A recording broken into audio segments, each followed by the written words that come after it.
ಮಾತಾ ಶತ್ರು ಪಿತಾ ವೈರಿ ಏನ ಬಾಲೋ ನ ಪಾಠಿತಃ ನ ಶೋಭತೆ ಸಭಾ ಮಧ್ಯೆ ಹಂಸ ಮಧ್ಯೆ ಬಕೋ ಯಥಾ. ಯಾವ ಮಕ್ಕಳಿಗೆ ತಂದೆ ತಾಯಿಯರು ಶಿಕ್ಷಣವನ್ನು ಕೊಡುವುದಿಲ್ಲವೋ ಅದೇ ತಂದೆ ತಾಯಿಯರು ಆ ಮಕ್ಕಳ ಶತ್ರುಗಳಾಗುತ್ತಾರಂತೆ. ಯಾಕೆಂದರೆ ಶಿಕ್ಷಣವಿಲ್ಲದಂತಹ ಒಂದು ಮಗು ವಿದ್ವಜ್ಜನರ ಸಭೆಯಲ್ಲಿ ಯಾವತ್ತಿಗೂ ಕೂಡ ಉಪಯೋಗಕ್ಕೆ ಇಲ್ಲದಂತಹ ವಸ್ತು ಆಗುತ್ತಾನೆ.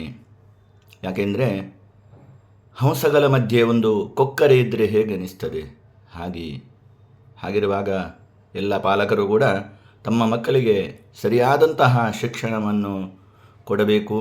ಮಕ್ಕಳಲ್ಲಿರುವಂತಹ ಪ್ರತಿಭೆಯನ್ನು ಕಂಡು ಅವರ ಪ್ರತಿಭೆಯನ್ನು ಪ್ರೋತ್ಸಾಹಿಸಿ ಅವರಿಗೆ ಸಾಧ್ಯವಾದಷ್ಟು ಶಿಕ್ಷಣವನ್ನು ಕೊಡುವಂತಹ ಕೆಲಸ ಮಾತಾಪಿತರು ಮಾಡಬೇಕು.